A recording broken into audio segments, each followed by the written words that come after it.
Hi everybody, welcome to today's wellness workshop. We are going to be talking about healing and growing beyond toxic relationships. This first section is on what you need to know about toxic relationships. Toxic relationships can take a serious toll on mental, emotional, and overall well-being. Many people struggle with self-worth and trust after ending an unhealthy relationship, and the first step in healing is recognizing these effects and giving yourself grace as you recover. Some of the impacts can include emotional and mental health damage, such as leading to anxiety, depression, low self-esteem, or feelings of worthlessness, chronic stress and physical health issues, headaches, fatigue, digestive problems due to prolonged stress, isolation and social withdrawal, so negatively impacting other relationships, a distorted sense of reality, so starting to believe that bad things that happen are your fault, and difficulty trusting and forming healthy relationships as you move forward into new relationships. This slide is on the cycle of abuse, which is a repetitive pattern that keeps victims trapped in unhealthy relationships, and it consists of 4 phases: idealization and love bombing, tension building, explosion, and honeymoon. Over time, the cycle does worsen, and the victim becomes increasingly dependent on the abuser. The cycle often begins with the idealization and love bombing stage, where the abuser overwhelms the victim with affection, excessive compliments, and rushed commitment. Red flags will include extreme jealousy disguised as love and guilt tripping to manipulate emotions. But because this phase feels exciting and romantic, victims often overlook the warning signs. Next is the tension building phase, where the abuser's true colors start to show. This can look like mood swings, passive-aggressive behavior, and criticism, creating an environment of anxiety. The victim will begin to walk on eggshells, rationalizing the abuser's actions and trying to prevent conflict. Because this phase keeps the victim in a state of emotional distress, it makes them more vulnerable to control. Tension then leads to explosion. So the abuser in this stage may lash out verbally, emotionally, or physically, using threats, insults, or controlling behaviors. At this stage, the abuse is undeniable. The victim will experience shock, fear, and self-blame, wondering if they somehow caused the abuse. Despite this, they usually are hopeful that things will improve. Following the explosion is the honeymoon phase. This is where the abuser apologizes, promises to change, and resumes love bombing. It's very, very similar to the first stage, but with different motivations. They may also start gaslighting, and that's when the abuser starts downplaying their actions. So it's saying things like it wasn't that bad. The victim is relieved by the return of affection and stays. However, over time, the honeymoon phase shortens and the abuse worsens, and the victim becomes trauma bonded to the abuser, making it even harder to leave. The cycle repeats, reinforcing the abuser's control. Over time, the honeymoon phase disappears, and the victim becomes trapped in an escalating pattern of abuse. Breaking the cycle requires education, support, and resources, as many victims don't recognize they're in an abusive relationship until it is deeply enmeshed. So, what happens when you decide to leave? Leaving an abusive or toxic relationship is a big step, and it's important to have a plan in place to ensure your safety and stability. The most dangerous time for a victim of abuse is when they try to leave. So having a safety plan and support system is crucial. No one deserves to live in fear, and with the right help, breaking the cycle is possible. But acting impulsively can put you at greater risk. So taking the time to carefully think through your next steps is crucial. First, you definitely need a safety plan. Where will you go? What essential belongings do you need? What documents do you need to recover? Any emergency money? Or anything that will help you transition more smoothly. Planning ahead reduces stress and lowers the chances of being caught off guard. Next, taking steps towards financial independence if you aren't already financially independent. A lot of victims stay because of financial dependence on the abuser or experiencing financial abuse. Now is the time to take steps towards having some form of financial independence, whether this means furthering your education, developing new skills, or finding a job, even if it's just part-time or entry level. It's also important to reach out for support and stop hiding the situation. Abusers often isolate their victims, making them feel alone, but you don't have to go through this by yourself. Confide in a friend, a family member, or a mentor who can provide emotional or practical support if you ever feel unsafe. And don't hesitate to contact local authorities or domestic violence hotline for immediate assistance. Also, seeking professional guidance after leaving a toxic relationship or during the toxic relationship can be extremely helpful. A therapist or support group can help guide you and keep you focused on your goals. If you're leaving a marriage, you may need to consult a family law attorney that can give you important legal advice to protect your rights. Sometimes, obviously, that's not affordable, but there are resources that can help you through that. Breaking free from an unhealthy relationship takes courage, but with a solid plans, a strong support system, and professional guidance, you can reclaim your independence and build a healthier, safer future. Steps for post-breakup. One of the most effective ways to heal is by cutting off contact with your toxic ex. If that isn't possible, setting firm boundaries is crucial. So, a couple of the tools that we have here is blocking them on all platforms, phone, social media, and email, to prevent any unnecessary interactions, informing mutual friends that you don't want updates about your ex, changing routines if you have to minimize the chances of running into them, creating a mantra or affirmation. One example here is no contact, no chaos, to reinforce your commitment to keeping no contact. Have an accountability partner, so a friend or a therapist, to check in with if you are tempted to reach out, and if legally necessary, use a third party, either a lawyer or mediator, to handle unavoidable interactions. Establishing boundaries also goes further than just that. You have to decide on your non-negotiables. No late night texts, no discussing personal matters, etc. Clearly communicate boundaries when necessary, using firm but calm language, such as, I'm only available to discuss co-parenting matters through email. Do not leave that up to discussion. That is your boundary. Stick to it. Enforce consequences if boundaries are crossed. So that could be ending a conversation if they become manipulative, yelling at you, using abusive language, and limiting exposure, avoiding mutual events or minimizing interactions. Practice self-validation to resist guilt-tripping tactics. Use I statements when setting boundaries. I am choosing to step away from this conversation if it becomes disrespectful. And seeking support from a therapist or a trusted friend when your boundaries are crossed. Sometimes no contact isn't an option. People have kids together, people have shared assets together, and so sometimes we are going to have to interact. It's important to manage those interactions carefully to protect your emotional well-being. The key is to stay neutral, emotionless, and strategic in your responses. Keep your communication short, factual, and to the point.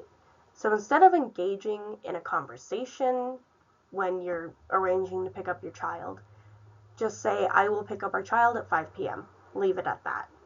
This prevents the abuser from twisting your words or escalating conflict. Avoid getting drawn into arguments or emotional baiting if they insult or provoke you. Do not react. Abusers thrive on emotional responses, so staying detached takes away their power. Use a business-like tone and stick strictly to logistics.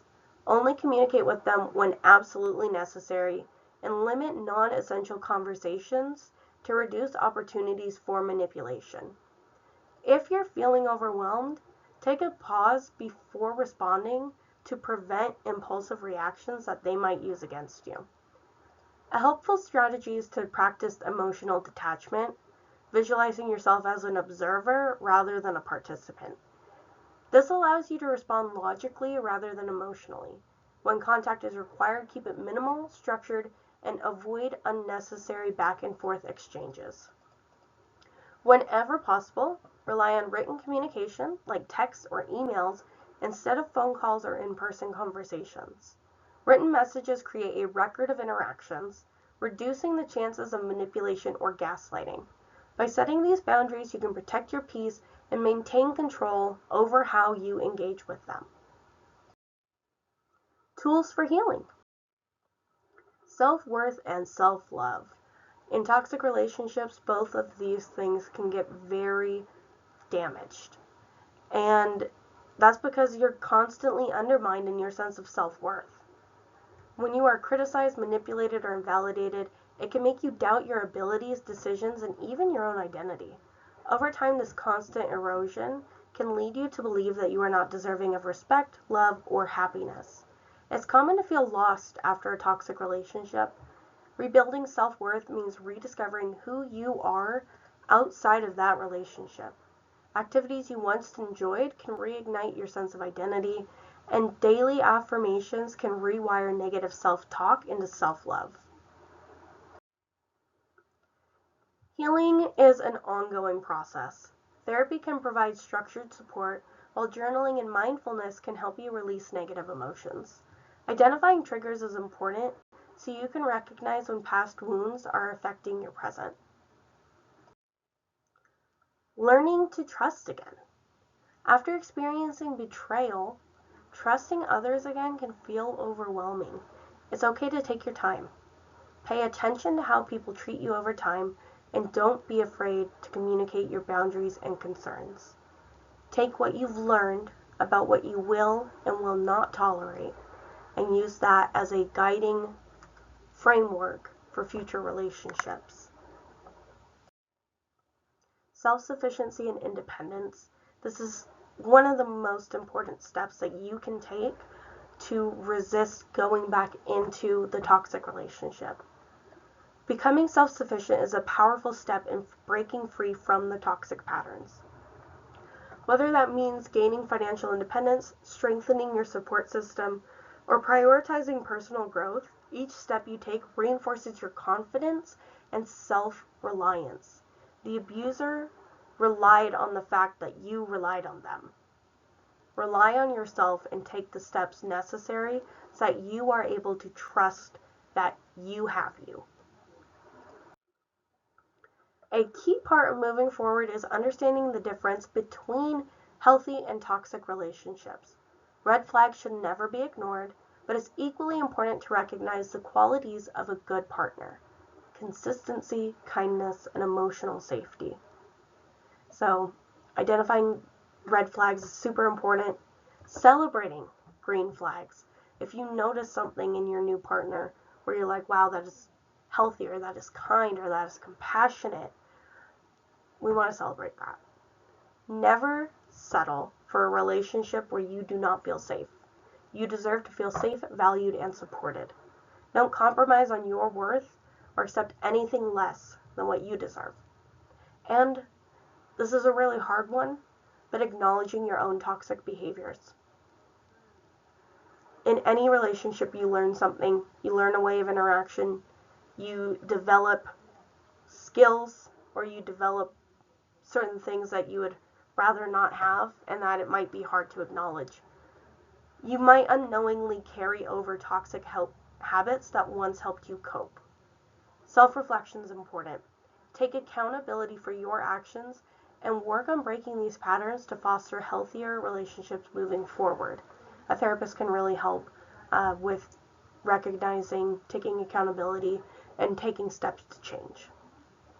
There's also a sentence down here that I think is really important and is a good kind of explanation. Toxic love is like a drug. It's intense, overwhelming, and addictive, leaving you craving even more as it destroys you.